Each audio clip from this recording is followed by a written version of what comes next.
नमस्कार बच्चों, UP board exam कक्षा 10 हिंदी हम लोग शुरू कर रहे हैं। और आज का हम लोगों का जो टॉपिक है वह आप जान ही रहे हैं। पीवाईक्यू के क्वेश्चन आपके हो रहे हैं और इसी के संदर्भ में हम आगे बढ़ते हैं। आज का पहला क्वेश्चन लेते हैं। आज का जो पहला क्वेश्चन है, देखिए, पिछले टॉपिक पर आप पढ़े थे, लेखक के जीवन और परिचय को समझने का प्रयास किया गया था। और यहाँ मूल बातें हैं बताने के लिए कि भाई हम परीक्षा हाल में कैसे अपने प्रश्नों को करेंगे, वही जानने का यहाँ आपका प्रयास किया जा रहा है। आप उसे बखूबी जाने। इसके पहले आप पढ़े थे लेखक। अब आप कवि के जीवन परिचय से संदर्भित आपसे प्रश्न पूछे जाते हैं। तो यहाँ आपका टॉपिक में कक्षा 10 के सूरदास और सूरदास के जीवन परिचय को लिखने का यह तो आपको दिया गया है प्रारूप। साथ ही साथ कुछ इनकी मूल बातें जरूर आप लोग याद रखिएगा। जैसे सूरदास, यह आपको याद रहना चाहिए। बाकी चीजें आप इसमें ऐड करके लिख सकते हैं। जैसे सूरदास जी का जन्म स्थान, संक्षिप्त अगर विवरण देखा जाए तो सूरदास जी का क्या जानना हमको, जन्म और स्थान। सूरदास जी का जन्म एवं स्थान, यह आपको पूरी तरह से याद रखना है। इनका जन्म 1478 में हुआ था। जन्म कहाँ हुआ था? जन्म 1478 में। सूरदास जी का जन्म 1478 में हुआ था। और इनके जन्म का स्थान कहाँ था? तो जन्म का स्थान इनका था रुनकता। रुनकता इनके जन्म का स्थान जो था वह इनका ग्राम था रुनकता। दूसरा बिंदु यह भी जानना इनके लिए महत्वपूर्ण है कि 1478 में इनका जन्म हुआ और रुनकता में नामक स्थान पर, ग्राम में ये जन्मे। साथ ही साथ आप यहां देखें कि इनके जो गुरु थे, दूसरा बिंदु जो हमें जानना है, इनके गुरु कौन थे? तो इनके गुरु थे श्री वल्लभाचार्य जी महाराज। वल्लभाचार्य जी महाराज, वल्लभाचार्य जी, इनके गुरु थे वल्लभाचार्य। दूसरा बिंदु है कि इनके द्वारा लिखी गई रचनाएं कौन कौन सी थी। यह चीजें आपको एक बार सरसरी निगाह से याद रखना है। अब यहां ध्यान दीजिए, सूरदास के पदों का जो संकलन हुआ है वह पूरा संकलन सूरसागर में, सूरसागर में इनके पदों का संग्रह हुआ है। जिनमें अगर देखा जाए तो इस सूरसागर में विनय भक्ति, विष्णु के अवतारों, पौराणिक कथाओं के निरूपण 12 अध्यायों में किया गया है। कितने? 12 अध्यायों में निरूपण किया गया है। इस सूरसागर के अलावा इनके अन्य रचनाएं सूर सारावली,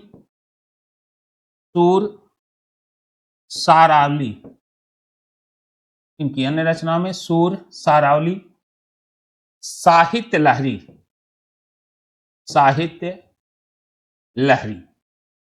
सूर सारावली, साहित्य लहरी प्रमुख है। इनकी रचनाओं में सूर सारावली और साहित्य लहरी प्रमुख है। इनके पिता का नाम, यहां थोड़ा सा इसको और भी बढ़ा दीजिए, इनके पिता का नाम रामदास सारस्वत था। इनके पिता का नाम रामदास सारस्वत था। इनके पिता थे रामदास सारस्वत। तो ये चीजें आपको विशेष तौर पर याद रहनी। अब इसी चीज को हमें इनके जीवन परिचय के संदर्भ में लिखेंगे कैसे? कि सूरदास जी का जन्म, आप देखिएगा, आगरा से मथुरा जाने वाली सड़क पर रुनकाता नामक ग्राम में 1478 पर में हुआ था। आपको लिखाया गया कि 1478 रुनकता, आप इसे बढ़ाकर, इनका जन्म आगरा से मथुरा जाने वाली सड़क पर रुनकता नामक ग्राम में हुआ था। विद्वानों में इनके जन्मांध होने के संबंध में मतभेद है। कुछ लोग मानते हैं कि जन्म से अंधे हैं, कुछ लोगों का मानना है नहीं, बाद में अंधे हुए। इस पर विद्वानों में मतभेद है।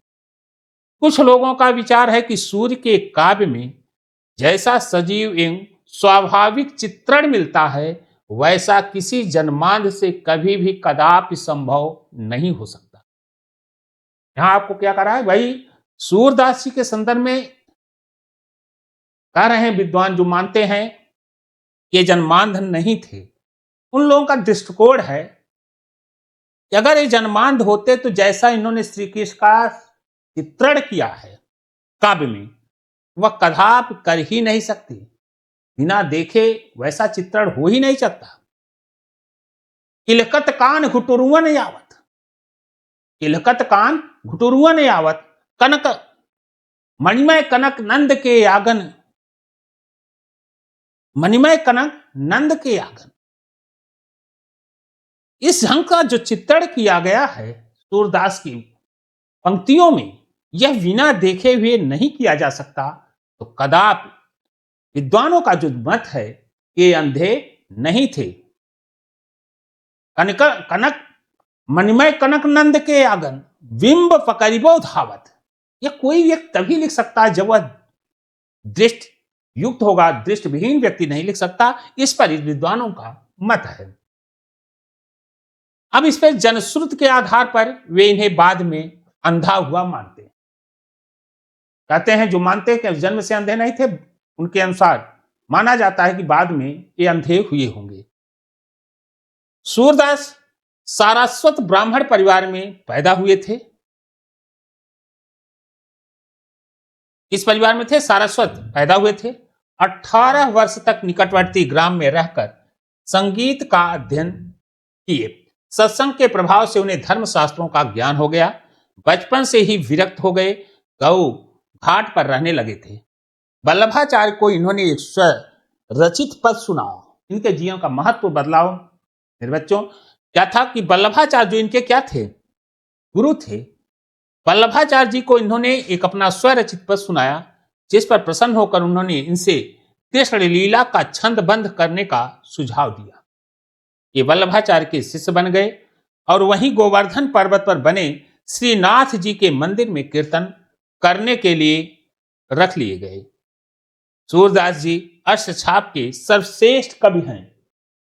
इनकी मृत्यु पारसौली ग्राम में 1583 ईस्वी के आसपास हुई थी। यहां देखिए मृत्यु नहीं लिखा गया, यहां भी आप याद रखिएगा कि इनकी मृत्यु 1500, ये भी आपको याद रखना है, 83 में पारसौली, कहां, पारसौली ग्राम में हुई थी।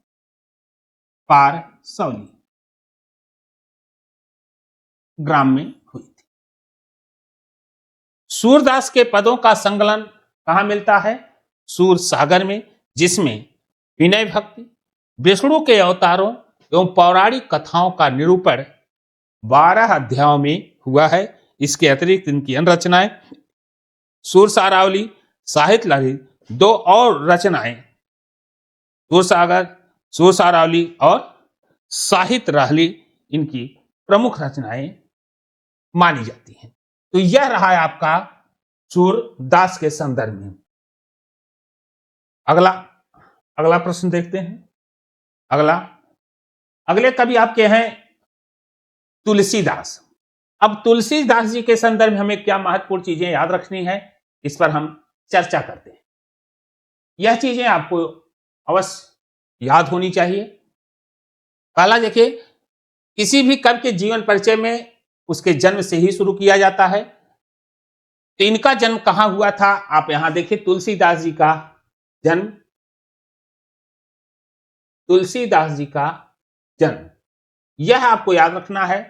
और इसके बाद तुलसीदास जी के जन्म स्थान, 2 बिंदु।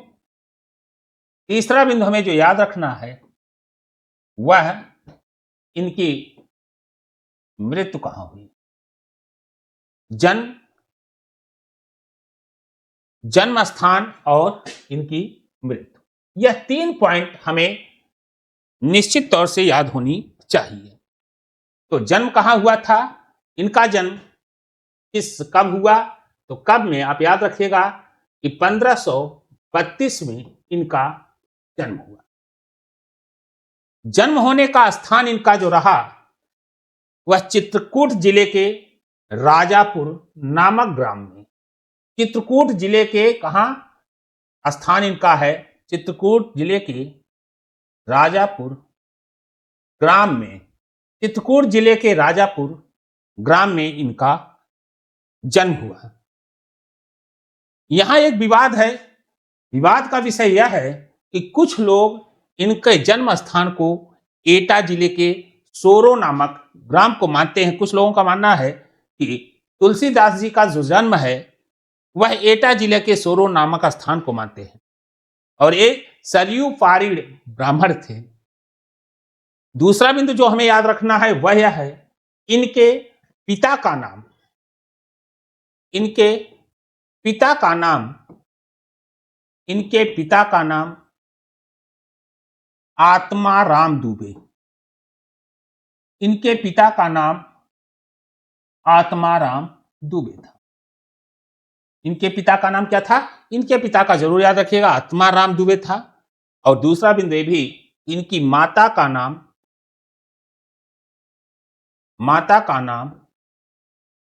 इनकी माता का नाम तुलसी था। इनकी माता का नाम तुलसी, माता का नाम क्या था, इनकी माता का नाम तुलसी था।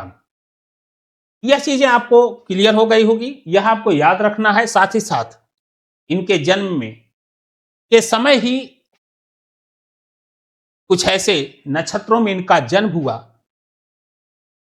ऐसे टाइम पर इनका जन्म हुआ कि जन्म के साथ ही इनके माता पिता ने इनको त्याग दिया। और माना भी जाता है कि जन्म लेते ही इन्होंने राम का उद्बोधन किया। और जैसे पाखंड कहा जाए, कर्मकांड या कुप्रवृत्तियों की वजह से इनके माता पिता के द्वारा इन्हें त्यागा गया। और त्यागने के बाद जब इनके माता पिताजी ने इनको त्याग दिया तो याद रखिएगा एक और नाम, इनके पालन पोषण इनका पालन पोषण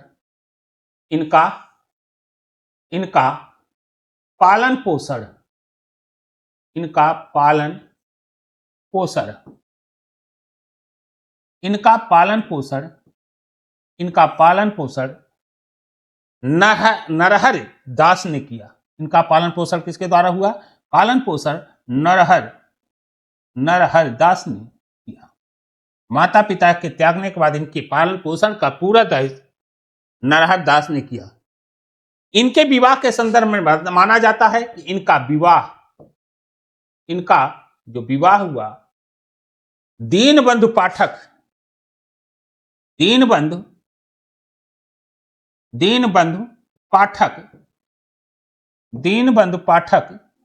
की पुत्री, दीनबंधु पाठक की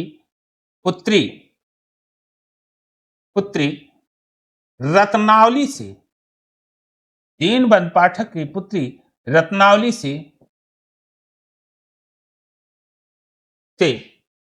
इनका विवाह संपन्न हुआ था।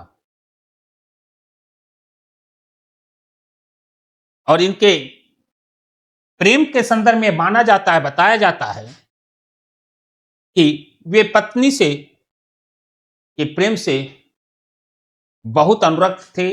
पत्नी के प्रेम में बड़े ही प्रेम में बहुत ही कहा जाए, पत्नी को बहुत से ज्यादा मानते थे।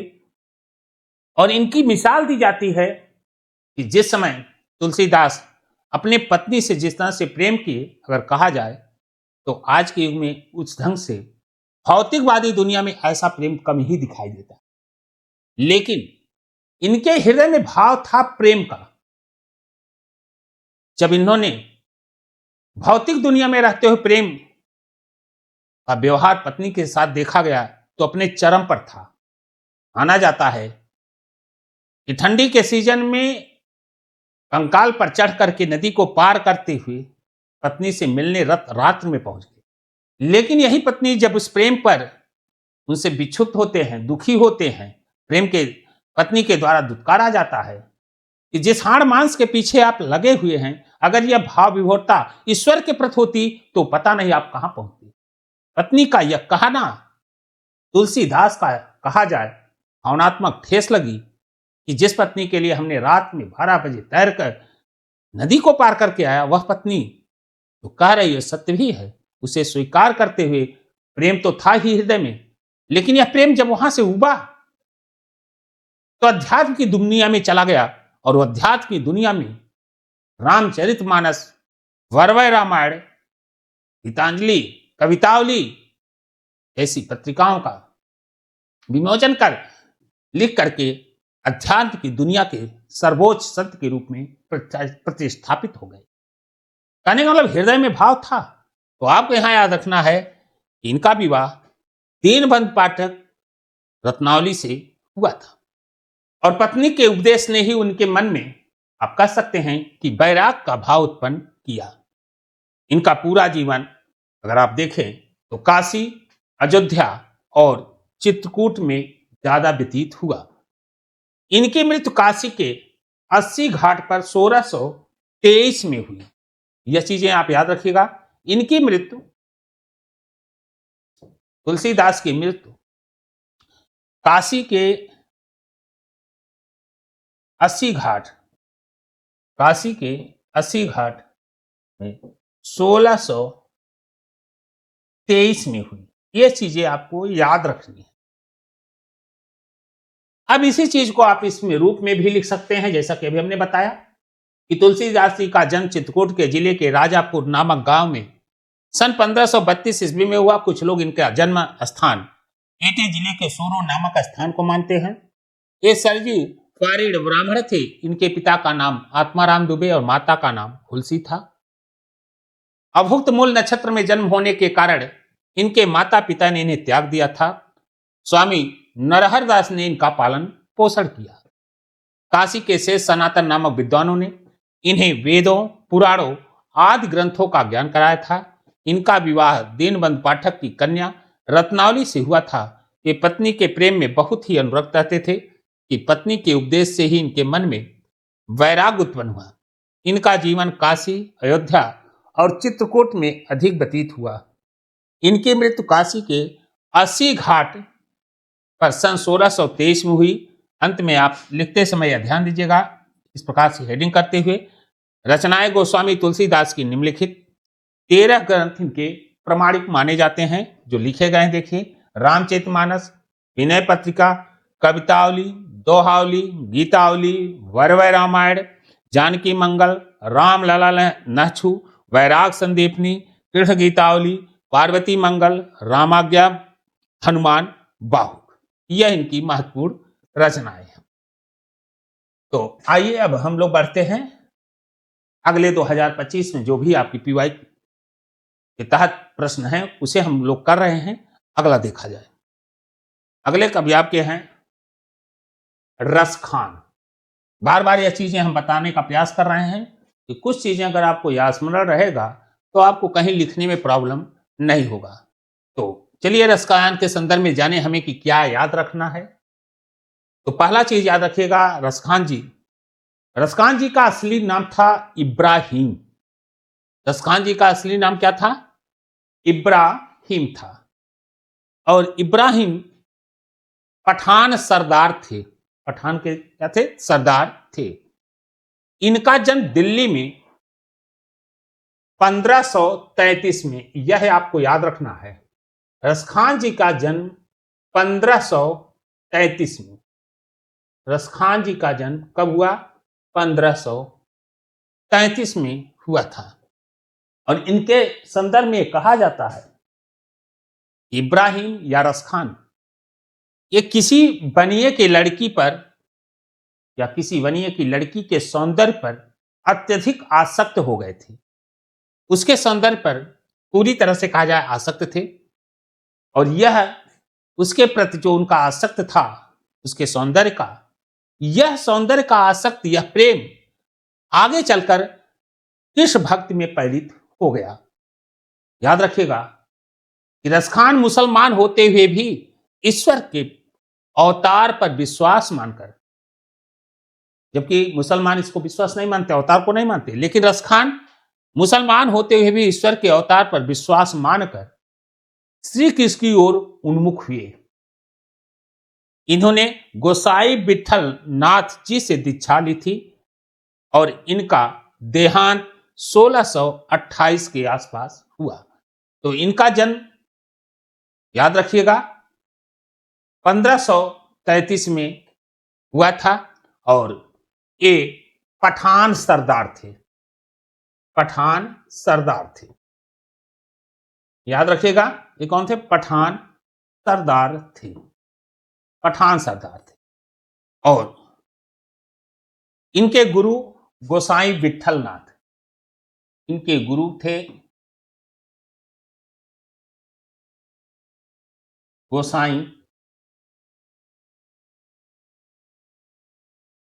गोसाई विठल नाथ। इनके गुरु थे गोसाई विठल नाथ, ये इनके गुरु थे और इनका देहांत या मृत्यु, इनका देहांत या मृत्यु 1628, ये चीजें आपको याद रखनी है। इनकी महत्वपूर्ण रचनाएं हम जानेंगे जिसे आपको याद रखना है। तो इनकी महत्वपूर्ण रचनाओं में के संदर्भ अगर कहें तो इनकी महत्वपूर्ण रचनाओं में दो रचनाएं या दो पुस्तकें महत्वपूर्ण हैं। दो पुस्तकें लोकप्रिय हुई या महत्वपूर्ण हैं। पहला है सुजान रस खान और दूसरा है प्रेम वाटिका। इनकी महत्वपूर्ण रचनाएं। तो दो पुस्तकें इनकी बहुत लोकप्रिय, कौन? सुजान रस खान प्रेम वाटिका। नागरी प्रचारणी सभा काशी से रसखान की सभी रचनाओं का संग्रह रसखान ग्रंथावली से प्रकाशित हुआ। सुजान रसखान की रचना कवित और सवैया छंद में है। प्रेम वाटिका दोहा छंद में लिखी गई इनकी रचनाएं। तो ये आपका रहा जीवन परिचय। बढ़ते हैं आगे के प्रश्नों पर। अगले आपके हैं बिहारी लाल। आइए बिहारी लाल के संदर्भ में थोड़ा हम लोग समझें।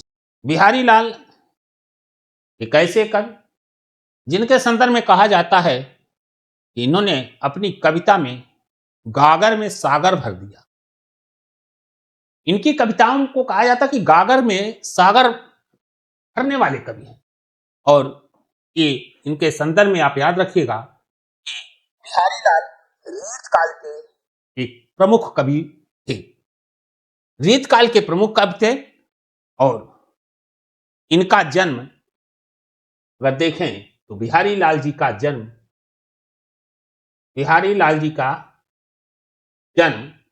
1595 में, बिहारी लाल जी का जन्म 1595 में हुआ था।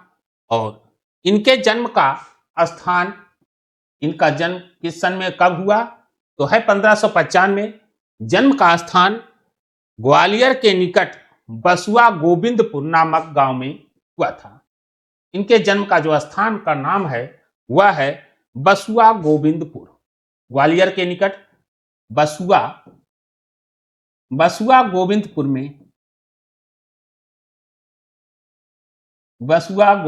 में इनके जन्म का जन्म का स्थान है जो ग्वालियर के निकट स्थित है। अगर और भी जानना चाहें तो आप ये जानिए कि बिहारी लाल जी मथुरा के चौबे थे। मथुरा के क्या थे? चौबे थे जात के। और इनके पिता का नाम इनके पिता का नाम पिता का इनके पिता का नाम केशव राय था। इनके पिता का नाम केशव राय था। पिता का नाम केशव राय था। इनके पिता का नाम केशव राय था। और ये भी ध्यान दीजिएगा कि जन्म कहाँ हुआ था? जन्म इनका हुआ था बसुआ गोविंदपुर में। पिता केशव राय थे। जात के रूप में जानना है तो चौबे थे।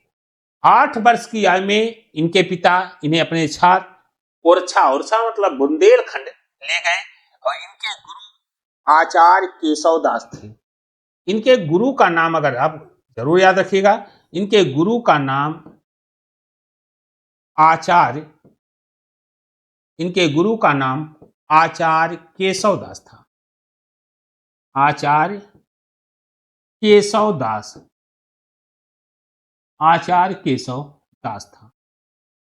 इनके गुरु आचार्य केशव दास थे। कहने इस तरह से आप ध्यान दीजिएगा कि इनका पिताजी 8 वर्ष की अवस्था में केशव राय कहाँ लेके गए? ओरछा बुंदेलखंड लेके चले गए। तो कहने का मतलब ओरछा ले जाने के बाद इनका पूरा जीवन ओरछा में ही बीता, बुंदेलखंड में ही बीता। युवा अवस्था में अपनी ससुराल मथुरा जाकर रहने लगे। बचपना इनका ओरछा में बीता और जैसे बचपना के बाद युवा अवस्था आती है तो इनका अधिकतम समय ससुराल अर्थात मथुरा जाकर रहने लगे। किंतु ससुराल में उचित सम्मान न मिलने के कारण ये वहां से कन्नौज के राजा मिर्जा जयसिंह के दरबार में चले गए। रहना शुरू किए ससुराल, लेकिन उचित सम्मान न मिलने के नाते ये कहां चले गए? मिर्जा जयसिंह के दरबार में चले गए। वहां इन्हें पर्याप्त सम्मान मिला। कहते हैं कि उस समय राजा अपनी छोटी रानी के प्रेम पास में फंसे हुए थे। वे राजकाज की सब चिंता छोड़कर हर समय अपने महल में पड़े रहते थे। तब बिहारी ने राजा के पास एक दोहा लिखकर भेजा। राजा के पास एक दोहा लिखकर भेजा और वह दोहा यही था कि नहीं पराग नहीं मधुर मधु। हमने कहा कि रीतकाल के महान विद्वान बिहारी जी अपनी काव्य की में वह निपुणता दी जिनकी उनकी कविता में गागर में सागर है। नहीं पराग नहीं मधुर मधु। राजा अपनी दूसरी रानी के प्रति इतना प्रेम में आतुर हो गया कि वह राजमहल में दरबार में आना ही छोड़ दिया। राजा जयसिंह दरबार में नहीं आ रहे थे और यह देख करके बिहारी ने एक दोहा राजा के पास दिया और वह दोहा यही है कि नहीं पराग नहीं मधुर मधु। वह पराग नहीं है, वो कोई मधु का प्याला नहीं है। नहीं पराग नहीं मधुर मधु नहीं विकास ये ही काल। ए राजा, अभी उसका तो पूरा विकास भी नहीं हुआ है। अली कली ही शोभित हो। अभी अली कली से ही बध्यो। अभी वो तो कली है, खिली भी नहीं है और उसमें आप इतना रम गए। अगर अभी से उस कली में जो अभी पुष्प हुआ ही नहीं है इस ढंग से बध गए, आगे कौन हवाल? आगे आपकी क्या दशा होगी? आगे कैसे होगा जब पुष्प बनकर खिले? यह राजा को मिला। इस एक ही दोहे ने राजा की आंखें खोल दी। इस एक ही दोहे ने राजा जयसिंह की आंखों का पर्दा उठा दिया। वे ठीक से राज की देखभाल करने लगे। दरबारी जीवन में बिहारी को बहुत सम्मान मिला। कहा जाता है कि राजा जयसिंह बिहारी को प्रत्येक दोहे की रचना पर 1 स्वर्ण मुद्रा सर्फी पुरस्कार देते थे। 1663 ईस्वी में इस महाकवि का परलोकवास हो गया। कब? 1663 में। आप यहां अंतिम में जरूर लिख देना कि इनकी मृत्यु कब हुई? बिहारी लाल जी की मृत्यु कब हुई? 1663 में। में इनकी मृत्यु हो गई। अगले कवि आपके हैं राम नरेश त्रिपाठी। राम नरेश त्रिपाठी। और यहां मैं जो दर्शा रहा हूं यह चीजें आपको याद रखिएगा, बार बार इस चीज को कह रहा हूं कि याद करने का प्रयास करिएगा। ख्यात प्राप्त कवि राम नरेश जी त्रिपाठी का जन्म जौनपुर के कोयरीपुर ग्राम में हुआ था। याद रखिएगा, राम नरेश त्रिपाठी का जो जन्म है, जन्म जब हुआ था तो यह कोयरीपुर जौनपुर में पड़ता था। इनका जन्म, ध्यान दीजिएगा, राम नरेश त्रिपाठी का जन्म, पहले लिखना है, पहले जन्म पर आते हैं।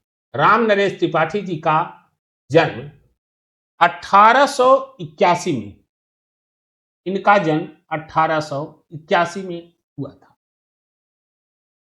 इनके जन्म के समय इनके जन्म का जो स्थान था, जन्म के समय जिस स्थान पर जन्म लिए उस स्थान का नाम था कोयरीपुर, और कोयरीपुर उस समय जौनपुर जिले में पड़ता था।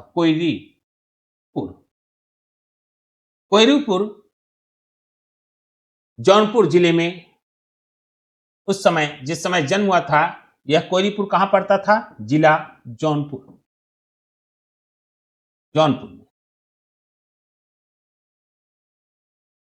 लेकिन यह जिला जौनपुर वर्तमान के संदर्भ में अगर कहेंगे तो वर्तमान में यह जौनपुर जिला सुल्तानपुर जिले में पड़ने लगा। सुल्तानपुर में, वर्तमान में कहां पड़ रहा है? वर्तमान में यह जिला सुल्तानपुर में पड़ता है। राम नरेश त्रिपाठी जाति के ब्राह्मण थे, त्रिपाठी थे। इनके पिता पंडित राम दत्त त्रिपाठी, इनके पिता का नाम आप याद रखिएगा, इनके पिता का नाम रामदत्त त्रिपाठी था। रामदत्त त्रिपाठी, इनके पिता का नाम रामदत्त त्रिपाठी था। त्रिपाठी जी के संदर्भ में याद रखिएगा, स्कूल में अधिक नहीं पढ़े, किंतु इनको कॉलेजी ज्ञान कम मिला, लेकिन स्वाध्याय सेल्फ स्टडी और देशाटन में इन्होंने असाधारण ज्ञान प्राप्त कर लिया। घूमने, आप पढ़े होंगे अघातो घुमाकर जिज्ञासा, ज्ञान घूमने से, देशाटन से भी प्राप्त करते हुए। आप पहले कब देखे कि जिनका विद्यालय ज्ञान रूप में नहीं दिखाई देता, लेकिन देशाटन से इन्हें असाधारण ज्ञान की प्राप्ति हुई। और भारतीय ग्रामों से त्रिपाठी जी को विशेष देखा जाए तो प्रेम और सहानुभूति थी। भारतीय ग्रामों से, ग्रामों का चित्रण, ग्रामों के संदर्भ में इनका विशेष लगाव था। हिंदी साहित्य परिषद, इतिहास परिषद के आप सभापति भी रह चुके थे।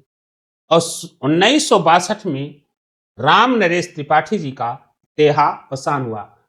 अब यहां देखिएगा, जन्म 1881 में और इनकी मृत्यु 1962 में इनकी मृत्यु हो गई। इनकी प्रमुख रचनाएं आप यहां देख लें, याद रखना है, मिलन, पथिक, स्वप्न, मानसी, कविता, कौमुदी, ग्राम गीत तथा शिक्षा बावनी इनकी प्रमुख रचनाएं थी। आइए अगली, मैथिली शरण गुप्त। मैथिली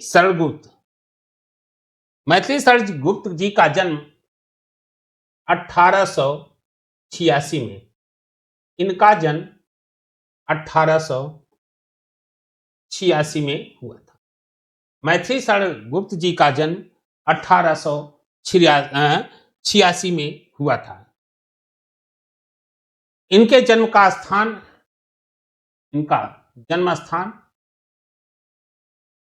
स्थान त्रिपाठी जी का जन्म स्थान चिरगांव,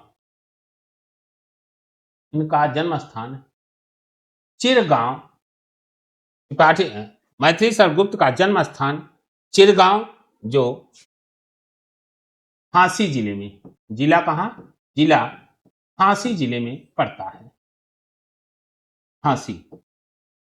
इनका जन्म स्थान, जन्म 1886 में जन्म के स्थान चिरगांव और झांसी जिले के चिरगांव में। अगर इनके जीवन के संदर्भ में देखें तो बाल्यकाल से ही इनका रुझान काव्य की दुनिया की तरफ लगता था। इनका बाल्यावस्था में से ही इनका झुकाव आचार्य महावीर प्रसाद द्विवेदी की प्रेरणा से इन्होंने हिंदी काव्य की नवीन धारा को पुष्ट कर उसे अपना विशेष स्थान बना लिया था। आप याद होगा कि महावीर प्रसाद द्विवेदी के समय में सरस्वती पत्रिका का संपादन हुआ करता था, जो द्विवेदी युग में आज एक बहुत बड़ा रोल था। तो इनके अगर कहा जाए, इनका झुकाव बचपन में ही था काव्य की दुनिया में, और आचार्य महावीर प्रसाद द्विवेदी की प्रेरणा से इन्होंने हिंदी काव्य की नवीन धारा को पुष्ट कर एक विशेष स्थान बनाने में सफल हुए थे। इनकी कविता में देशभक्त कवि थे। राष्ट्र प्रेम की व्यंजना प्रमुख होने के कारण हिंदी संसार ने इन्हें राष्ट्र कवि, याद रखिएगा, मैथिली सरगुप्त को किस कवि के रूप में? राष्ट्र कवि। देशभक्ति रचनाएं इनकी ज्यादा लोकप्रिय रही। राष्ट्र कवि का सम्मान दिया गया। राष्ट्रपति ने इन्हें संसद सदस्य मनोनीत किया था। ये भी ध्यान दीजिएगा, मैथिली सरगुप्त को राष्ट्रपति द्वारा संसद सदस्य के रूप में भी मनोनीत किए गए थे। संसद सदस्य के रूप में मनोनीत हुए थे। संसद सदस्य के रूप में मनोनीत हुए थे। संसद सदस्य के रूप में मनोनीत हुए थे। भारत का यह साधक 1967 ईस्वी में गोलोकवासी हो गया, अर्थात इनकी मृत्यु 1964 में, मैथिली सरगुप्त की मृत्यु 1964 में हुई। इनकी मृत्यु 1964 में हो गई थी। इनकी महत्वपूर्ण रचनाओं में गुप्त जी की रचना संपदा विशाल है। इनकी विशेष ख्यात रामचरित पर आधारित महाकाव्य साकेत के कारण। अगर आप देखेंगे तो इनका जो भी इनकी ख्यात है, उस ख्यात के पीछे अगर महत्वपूर्णता देखा जाए तो इनका सबसे ख्यात अर्जित करने वाली रचना महाकाव्य साकेत। महत्वपूर्ण इनका कौन सा है? साकेत। इनकी अन्य रचनाएं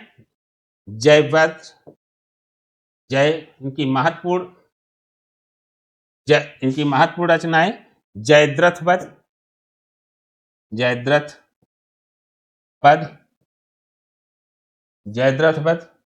भारत भारती,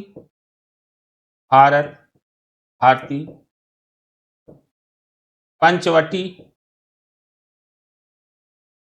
अनग, यशोधरा, द्वापर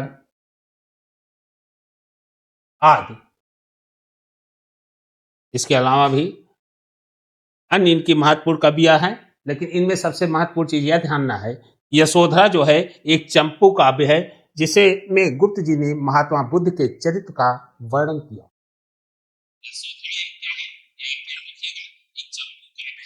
जिसमें मैथिली सरगुप्त जी ने महात्मा बुद्ध के चरित्र का वर्णन किया है। तो यहां पर जो दिखाया जा रहा है, यह चीज यदि आपको याद रहेगी तो बाकी चीजें आप बना कर लिख सकते। तो आइए और भी देखते हैं मैथिली सरगुप्त पर। गुप्त जी का पहला काव्य संग्रह, थोड़ा सा और बढ़ाकर देख लीजिएगा। गुप्त जी का पहला काव्य संग्रह भारत भारती है, जिसमें भारत की कुदशा का बयान हुआ है। माइकल मधुसूदन की वीरांगना, विरहिणी प्रजंगना मेघनाथ वध और नवीन चंद के पालासीर युद्ध का इन्होंने अच्छे से पदमय अनुवाद किया है। देश के कालानुसार बदलती भावनाओं तथा विचारों को भी अपनी रचना में स्थान देने की इनमें क्षमता है। छायावाद के आगमन के साथ गुप्त जी की कविता में भी लाक्षणिक वैचित्र और मनोभाव की सूक्ष्मता की मार्मिकता आई है। गुप्त जी का झुकाव भी गीत काव्य की ओर हुआ। प्रबंध के भीतर ही गीत काव्य का समावेश करके गुप्त जी ने भाव सौंदर्य के मार्मिक स्थानों से परिपूर्ण यशोधरा और साकेत जैसे उत्कृष्ट काव्य कृतियों का सृजन किया गया। गुप्त जी के काव्य की यह प्रधान विशेषता है कि गीत काव्य के तत्वों को अपनाने के कारण उसमें सरसता आई, पर प्रबंध की धारा की भी उपेक्षा नहीं हुई। गुप्त जी की कवित्व के विकास के साथ इनकी भाषा का बहुत परिमार्जन हुआ। उसमें धीरे धीरे लाक्षणिकता, संगीत और लय के तत्वों का प्रधान हो गया। अब बढ़ते हैं अगली अगली कवित्री आपकी है महादेवी वर्मा। महादेवी वर्मा जी का जन्म 1907 में। महादेवी वर्मा जी का जन्म कब हुआ? 1907 में। 1907 में इनका जन्म उत्तर प्रदेश के फर्रुखाबाद, याद रखिएगा, उत्तर प्रदेश के फर्रुखाबाद में, उत्तर प्रदेश के फर्रुखाबाद में इनका जन्म हुआ था। 1907 में उत्तर प्रदेश के फर्रुखाबाद में इनका जन्म हुआ। इनकी माता हेमरानी, इनकी माता थी, इनकी माता का नाम था, माता का नाम, महादेवी वर्मा की माता का नाम हेमरानी, इनकी माता का नाम हेमरानी था। हेमरानी साधारण कवित्री थी। हेमरानी के अंदर भी काव्य की गुणवत्ता विद्यमान थी। इनकी माता एक साधारण कवित्री थी और कवित्री के साथ हेमरानी इनकी माता का भी श्री कृष्ण पर अटूट श्रद्धा रखती थी। उनका कृष्ण पर पूरी तरह से अटूट विश्वास था और माता हेमरानी का यह प्रभाव महादेवी वर्मा पर भी अवलोकित होता है, दिखाई पड़ता है। इनका यह प्रभाव महादेवी वर्मा पर भी पड़ा। देखेंगे कि 9 वर्ष की छोटी उम्र में महादेवी वर्मा का विवाह स्वरूप नारायण वर्मा से हुआ। 9 वर्ष, ध्यान दीजिएगा, महादेवी वर्मा जी का विवाह, महादेवी वर्मा जी का विवाह 9 वर्ष, 9 वर्ष की आयु में, 9 वर्ष की आयु में इनका विवाह स्वरूप नारायण वर्मा से हुआ। स्वरूप नारायण वर्मा, स्वरूप नारायण वर्मा से इनका विवाह किससे हुआ? स्वरूप नारायण वर्मा से हुआ। किंतु इन्हीं दिने उनकी माता का भी क्या हो गया? स्वर्गवास हो गया। माता का साया से उठ जाने पर भी उन्होंने अपना अध्ययन जारी रखा। जिस समय इनका विवाह हुआ उसी समय इनकी माता हेमरानी का स्वर्गवास हो गया। लेकिन स्वर्गवास होने के बावजूद भी महादेवी वर्मा ने अपना अध्ययन जारी रखना, पढ़ने में और भी अधिक मन लगाया। फलस्वरूप उन्होंने मैट्रिक से लेकर एमए तक की परीक्षाएं प्रथम श्रेणी में उत्तीर्ण की थी। इनकी पूरी जो शिक्षा था बहुत ही बेहतरीन, प्रथम श्रेणी में ही इन्होंने उत्तीर्ण की। सर्वप्रथम उनकी रचनाएं चांद पत्रिका में प्रकाशित हुई। सर्वप्रथम उनकी रचना जो प्रकाशित हुई वह किसमें? चांद पत्रिका में प्रकाशित हुई। तो यहां याद रखिएगा, जन्म फर्रुखाबाद, माता का नाम हेमरानी, हेमरानी साधारण कवित्री जिनका प्रभाव इनकी पुत्री पर पड़ा। विवाह 9 वर्ष की आयु में इनके पति स्वरूप नारायण वर्मा थे। अब थोड़ा सा और भी जानने का प्रयास करते हैं। इन्होंने सेक्सरिया तथा मंगला प्रसाद पुरस्कार से सम्मानित किया गया। सेक्सरिया तथा मंगला पुरस्कार से भी महादेवी वर्मा को सम्मानित किया गया। पद्म भूषण की उपाधियां भी इन्हें मिली। 1922 में हिंदी साहित्य के गौरव का वर्ष रहा है। इसी वर्ष महादेवी जी को इनके काव्य ग्रंथ यामा पर ज्ञानपीठ पुरस्कार भी, कहने का मतलब इन्हें पद्म विभूषण, ज्ञानपीठ पुरस्कार, सेक्सरिया तथा मंगला प्रसाद पुरस्कार भी इनको प्राप्त हुए। उत्तर प्रदेश सरकार जिस समय ज्ञानपीठ पुरस्कार, यामा पर ज्ञानपीठ पुरस्कार प्राप्त हुआ और इसी वर्ष उत्तर प्रदेश सरकार ने 1 लाख रुपए भारत भारती पुरस्कार भी इन्हें प्रदान किए। महिषी महादेवी जी का महाप्रयाण 1987 ईस्वी में हो गया। इनकी मृत्यु जो हो रही है कब, याद रखिएगा, इनकी मृत्यु 1987 में, इनकी मृत्यु 1987 में हुई इनके। लेकिन उनके गीत हमारे हृदय पटल पर हमेशा हमेशा गूंजते रहेंगे। इनकी महत्वपूर्ण रचनाओं में आप देखें उल्लू, रस्मरथी, ऐसी महत्वपूर्ण इनकी कवि। अब यहां देखें महादेवी की इनकी प्रमुख रचनाएं आप इस रूप में याद रखिएगा: रस्म, निहार, नीरजा, सांध्य गीत, दीप शिखा, इनकी महत्वपूर्ण रचनाएं हैं। तो आप यह चीजें तो आपको जरूर याद होनी चाहिए जिस पर मैं टिक कर रहा हूं। निहार, अब रस्म, नीरजा, सांध्य गीत, दीप शिखा, यह इनकी महत्वपूर्ण रचनाएं। अन्य रचनाओं के अतिरिक्त अगर देखें, इन रचनाओं के अतिरिक्त अतीत के चलचित्र, स्मृति की रेखाएं, श्रृंखला की कड़ियां, पथ के साथी आदि आपकी गत रचनाएं हैं। यामा नाम से आपके विशेष गीतों का संग्रह प्रकाशित हुआ। तब भी आपके गीतों के संग्रह हैं। ये रहा महादेवी वर्मा का जन्म से और उनके जीवन परिचय से संदर्भित बातें रही। अगले हैं आपके सुमित्रा नंदन पंत। सुमित्रा नंदन पंत को प्रकृति का सुकुमार कवि भी कहा जाता है। इनका जन्म उत्तराखंड के अल्मोड़ा जिले के कौसानी ग्राम में 1900 में हुआ था। तो इनका जन्म आप याद रखिएगा, इनका जन्म जो हुआ था कब, 1900 में। सुमित्रा नंदन पंत जी का जन्म, इनका जन्म, यह चीजें आपको याद रखनी है। इनका जन्म 1900 में हुआ था, 1900 ईस्वी में हुआ था। सुमित्रा नंदन पंत जी का जन्म 1900 में हुआ था। और इनके जन्म का जो स्थान है, इनके जन्म का स्थान कौसानी ग्राम, कौसानी ग्राम, इनके जन्म का स्थान का नाम है कौसानी ग्राम। और यह कहाँ है, यह उत्तराखंड के अल्मोड़ा जिले में। कौसानी ग्राम कहाँ है, अल्मोड़ा जिले, उत्तराखंड के अल्मोड़ा जिले में, अल्मोड़ा जिले में इनका जन्म हुआ था। इनके पिता का नाम था गंगादत्त पंत। इनके पिता का नाम था पंडित गंगादत्त पंत।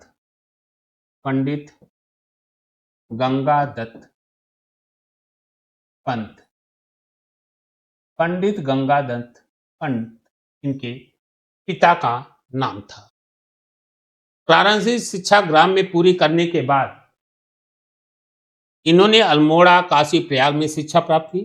पंत जी बंगला, अंग्रेजी और संस्कृत के अच्छे ज्ञाता थे। इनकी रचनाओं पर स्वामी रामतीर्थ विवेकानंद, रविन्द्रनाथ टैगोर, महर्षि अरविंद आदि पुरुषों के स्पष्ट छाप दिखाई पड़ते हैं। बचपन से ही प्रकृति के सुरम्य अंचल में रहने के कारण इनकी में प्रकृति के प्रति अटूट आकर्षण था। प्रकृति के सुकुमार कब कहे ही जाते थे। पंत जी अत्यंत ही सुंदर, भावुक और सरल हृदय के व्यक्ति थे। इन्होंने 1920 ईस्वी के असहयोग आंदोलन में भी भाग लिया था। साहित्य अकादमी द्वारा इन्हें पुरस्कृत किया गया। भारत सरकार इनको पद्म विभूषण की उपाधि से सम्मानित किया। इनकी चितंबरा नामक कृत 1 लाख रुपए का भारतीय ज्ञान पीठ नामक पुरस्कार भी प्राप्त हो चुका। इनकी मृत्यु 1977 में, तो आप दूसरा बिंदु जो आप याद रखिएगा, इनकी मृत्यु जो हुई कब, इनकी मृत्यु 1977 में हुई थी। जन्म 1900 में और इनकी मृत्यु 1977 में हुई थी। आगे देखते हैं इनकी महत्वपूर्ण रचनाएं। अब देखिए, पंत जी पद्य और गद्य दोनों ही प्रकार की रचनाएं की हैं। कविता के अतिरिक्त इन्होंने कहानी, निबंध, नाटक आदि भी लिखे हैं। काव्य ग्रंथ निम्नलिखित हैं: वीणा ग्रंथ, पल्लव, गुंजन, युगवाणी, ग्राम, स्वर्ण किलर, स्वर्ण धूल, उत्तरा, युगपथ, अणिमा, खादी के फूल, उच्छ्वास, मधुज्जल, चितंबरा आप लोग जरूर याद रखिएगा, बहुत ही महत्वपूर्ण है। लोकायतन, रश्मिबंध आदि, ज्योत्सना, रजत शिखर, शिल्पी, उत्तर सती इनके नाटक हैं, जिसमें आप देखेंगे चितंबरा और युगवाणी ये बहुत ज्यादा पूछे जाते हैं, इसे आप तैयार रखिएगा। इनकी महत्वपूर्ण रचनाएं हैं। आगे बढ़ते हैं। अगले आपके हैं पंडित माखनलाल चतुर्वेदी। इनका जन्म 1889 ईस्वी में हुआ था। माखनलाल चतुर्वेदी का जन्म 1889 में। इनका जन्म कब हुआ? 1800। जन्म ये आपको याद रखना है, अलग से कर दे रहा हूं, जन्म 1889। बाकी चीजें आपको इस रूप में रखना है, ये याद रहेगा तो आप लिख सकते हैं 1889 में।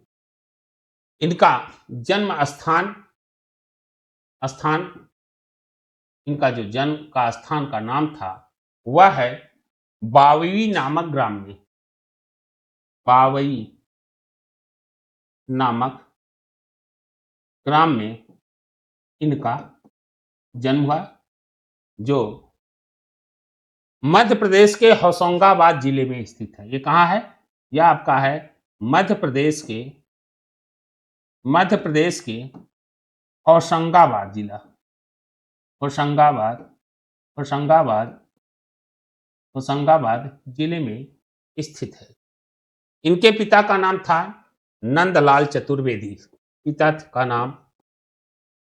पिता का नाम नंदलाल चतुर्वेदी।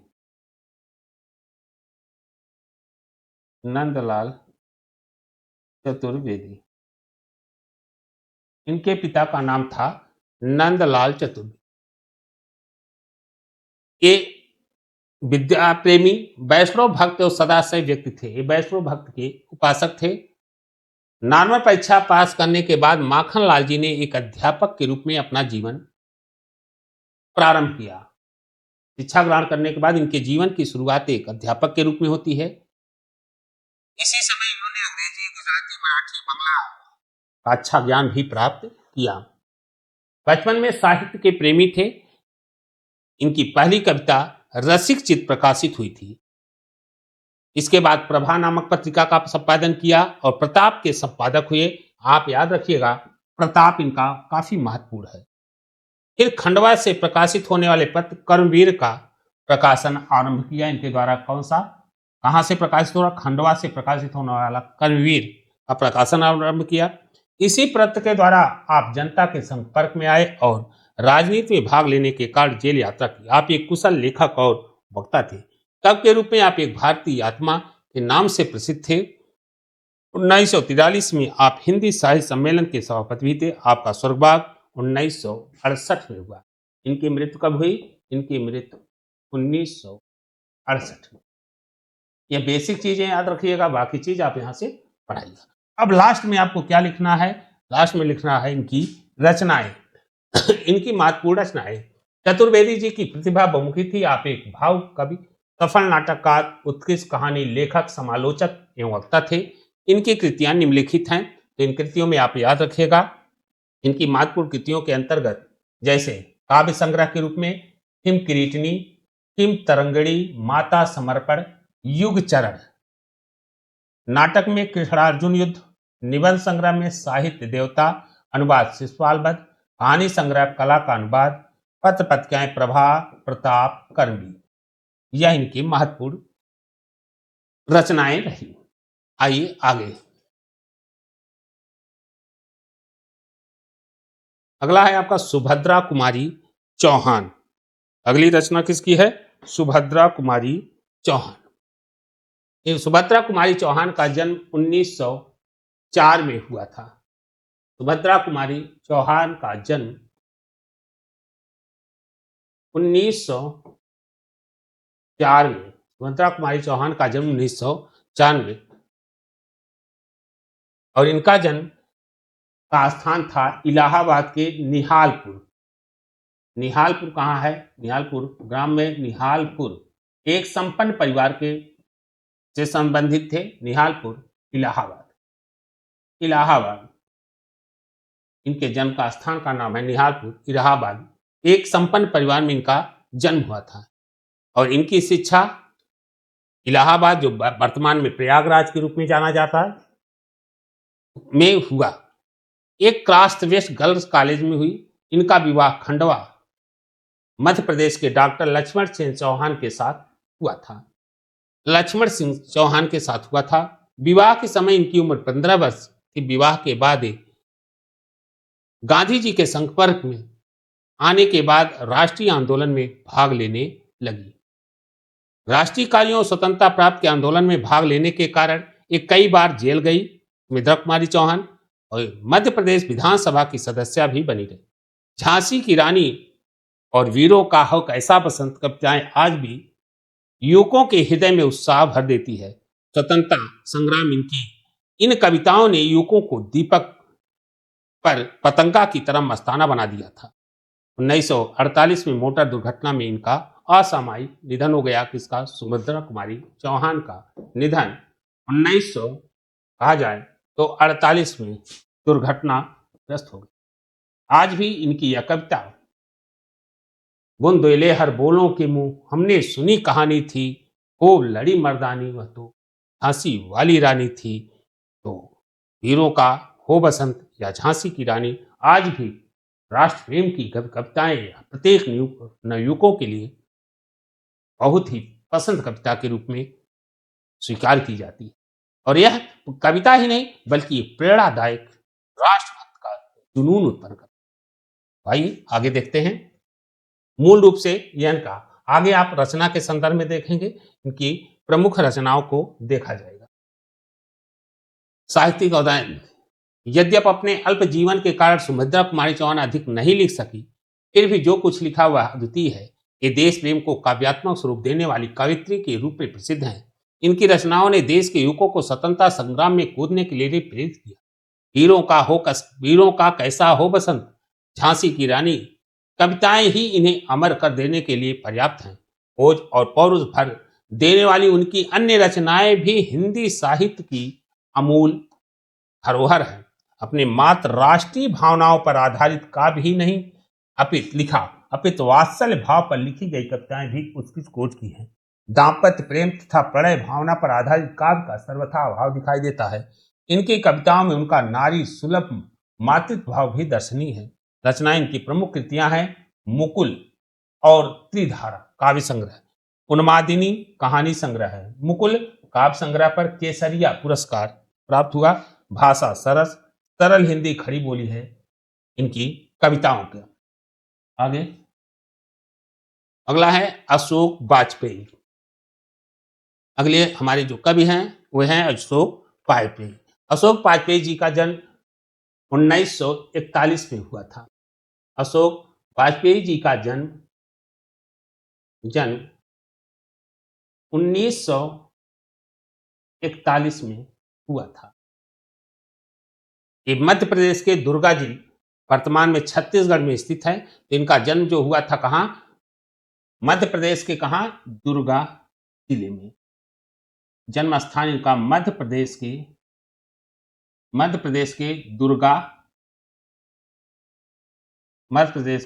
दुर्ग जिले में, दुर्गा नहीं बल्कि दुर्ग जिले में इनका जन्म स्थान है, जो वर्तमान में छत्तीसगढ़ में। इन्होंने सागर विश्वविद्यालय से बीए, तदंतर सेंट स्टीवेंस कॉलेज दिल्ली से अंग्रेजी साहित्य में एमए उत्तीर्ण किया। लोक सेवक के रूप में इन्होंने कला के उत्थान में अभूतपूर्व योगदान दिया। रचनाएं अशोक वाजपेयी अब तक स्वलिखित और संपादित 33 कृतियां प्रकाशित हैं। याद रखिएगा, अशोक की कृतियों में 33 कृतियां इनकी प्रकाशित हो चुकी हैं, जिनमें शहर अभी संभावनाएं हैं। 1966, एक पतंग अनंग में 1984, अगर इतने से 1986, तत्पुरुष 1989, कहीं नहीं वहीं 1991, बहुर अकेला 1992, थोड़ी सी जगह 1994, खास में दुक्का आकाश 1994, अविन्यो 1955 जो नहीं है 1996, अभी कुछ और 1998। समग्र कविताओं का संचयन तिनका तिनका 2 खंडों में 1996 प्रकाशित कृतियां हैं। कविता के अलावा आलोचना की फिलहाल 1979, कुछ पुरस्कार 1984, समय से बाहर 1994, सीढ़ियां शुरू हो गई हैं 96 में।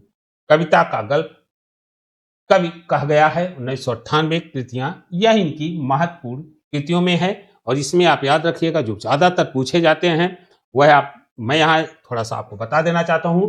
आप याद रखिएगा इनकी महत्वपूर्ण कृतियां क्या हैं, 33। और जिसमें सबसे इनका है एक पतंग अनंत में, यह आप जरूर याद रखिए। दूसरा इनका जो अगर इतने से, और कविता का संचय का यह भी याद रखिएगा तिनका तिनका, जो 2 खंडों में विभाजित है। कितने में है, 2 खंडों में है। तो आइए अब अगली कविता पर अगले कवि के संदर्भ में देखते हैं। अगले हैं श्याम नारायण पांडे। अगले कवि कौन है, श्याम नारायण पांडे। श्याम नारायण पांडे, श्याम नारायण पांडे का जन्म श्रावण कृष्ण पक्ष के पंचमी के संवत, श्रावण कृष्ण पक्ष पंचमी को संवत 1964 ईस्वी, संवत में बताया जाए तो 1964 में, लेकिन ईस्वी सन इनका जन्म 1907 में हुआ था। इनका जन्म कब हुआ था, इनका जन्म 1907 में हुआ था। संवत जन्म 1900, श्याम नारायण पांडे जी का जन्म 1907 में हुआ। 1907 में इनका जन्म हुआ था। ये उत्तर प्रदेश के आजमगढ़ जिले के डुमराव गांव में इनका जन्म है। आजमगढ़ उत्तर प्रदेश के डुमराव गांव ग्राम में, जो उत्तर प्रदेश कहाँ है, आजमगढ़ जिले में, आजमगढ़ के डुमराव गांव में हुआ था। वर्तमान में यह जिला मऊ में है। वर्तमान में कहा जाए तो ये जिला कहाँ है, यह जिला मऊ में, वर्तमान में यह जिला मऊ में स्थित है। इनकी आरंभिक शिक्षा के बाद, शुरुआती शिक्षा लेने के बाद श्याम नारायण पांडे संस्कृत अध्ययन के लिए काशी गए। काशी से उन्होंने साहित्याचार्य की परीक्षा उत्तीर्ण, याद रखिएगा, प्रारंभिक शिक्षा लेने के लिए संस्कृत अध्ययन के लिए वो कहाँ गए, काशी गए, और काशी जाने के बाद साहित्याचार्य की परीक्षा उत्तीर्ण की। स्वभाव से सात्विक, हृदय से विनोदी, आत्मा से परम निर्भीक स्वभाव वाले पांडे जी के स्वस्थ पुष्ट व्यक्तित्व में शौर्य, सत्य और सरलता का अनूठा मिश्रण था। संस्कार द्विवेदी, दृष्टिकोण उपयोगितावादी, भाव विस्तार मर्यादावादी थे। लगभग 2 दशकों से ऊपर वे हिंदी कवि सम्मेलनों के मंच पर अत्यंत लोकप्रिय और समादृत रहे। उन्होंने आधुनिक युग में वीर काव्य की परंपरा को खड़ी बोली में प्रतिष्ठित किया। इनकी मृत्यु 1991 में हुई। 1900 जन्म 7 और मृत्यु इनकी होती है, इनकी मृत्यु 1991 में हुई। श्याम नारायण पांडे की महत्वपूर्ण रचनाएं, तो इनकी महत्वपूर्ण रचनाएं, श्याम नारायण पांडे की महत्वपूर्ण रचनाएं,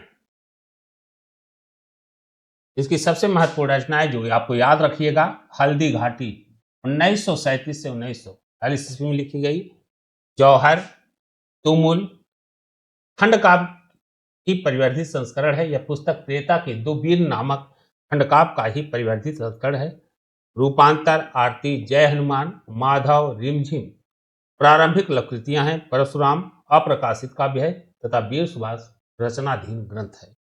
तो इनकी सबसे महत्वपूर्ण अगर कविताओं में देखा जाए तो सारे महत्वपूर्ण हैं, लेकिन हल्दी घाटी, जौहर और तुमुल इनकी महत्वपूर्ण रचनाएं हैं। अगला है आपका है अशोक वाजपेयी। अगला आपके कवि कौन है, अशोक वाजपेयी। आइए इनकी रचनाओं के संदर्भ में जानें। अशोक वाजपेयी का जन्म 1941 में हुआ था। इनका जन्म 1941 में जन्म हुआ। 1941 ये मध्य प्रदेश के दुर्ग जिले में, ये कहाँ के थे, ये मध्य प्रदेश के दुर्ग जिले में मध्य प्रदेश के दुर्ग जिले में इनका जन्म हुआ था।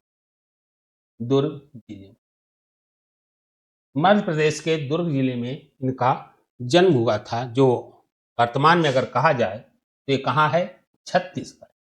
वर्तमान में छत्तीसगढ़ में अवस्थित, छत्तीसगढ़ में स्थित है। इन्होंने सागर विश्वविद्यालय से बीए, तदत्तर सेंट स्टीवेंस कॉलेज दिल्ली से अंग्रेजी साहित्य में एमए उत्तीर्ण किया। लोक सेवक के रूप में इन्होंने कला के उत्थान में अभूतपूर्व योगदान दिया।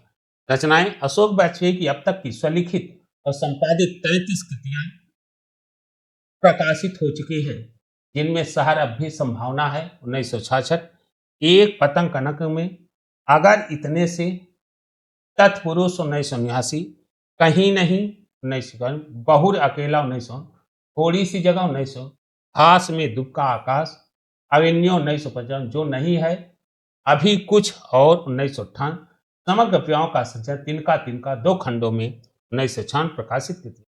कविता के अलावा आलोचना की फिलहाल 1900, कुछ पूर्वाग्रह 1924, समय से 12 1924, सीढ़ियां शुरू हो गई हैं 1996, कविता का गल्प 1996, कब कह गया 1998 कृतियां प्रकाशित हुई। जीवन परिचय केदारनाथ, अगला है आपका केदारनाथ सिंह, कवि, जीवन परिचय एवं रचनाएं। तो हमें यहां देखना है केदारनाथ सिंह का जीवन एवं परिचय। केदारनाथ सिंह का जीवन और परिचय।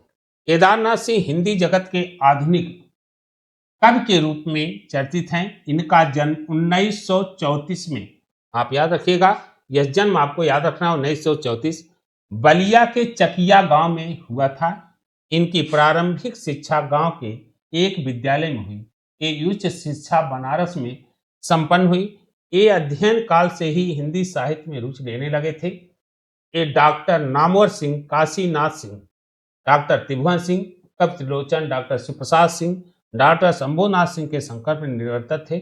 कविता लिखने की प्रेरणा केदार जी को अपने ग्रामीण अंचल से प्राप्त हुई। इनका घर गंगा घाघरा के बीच में पड़ता है। इनके मन में गंगा और घाघरा की लहरों की भात भाव रूपी लहरें हिलोले लेती रहती थी। केदारनाथ जी आज भी अपनी धरती को की माटी से अभिन्न रूप से जुड़े हुए हैं। Kedarnath ji Uday Pratap college Varanasi, saint Andrew's college Gorakhpur, Udit Narayan college Padrauna, Gorakhpur विश्वविद्यालय गोरखपुर में अध्यापक, प्राचार्य और रीडर रहे। ये जवाहरलाल नेहरू विश्वविद्यालय दिल्ली में भी कार्यरत रहे। इनका निधन 2018 ईस्वी नई दिल्ली में। केदारनाथ जी की रचनाएं, उनकी महत्वपूर्ण रचनाएं, हिंदी साहित्य में अनेक रचनाएं की। अभी जमीन पक रही है, जमीन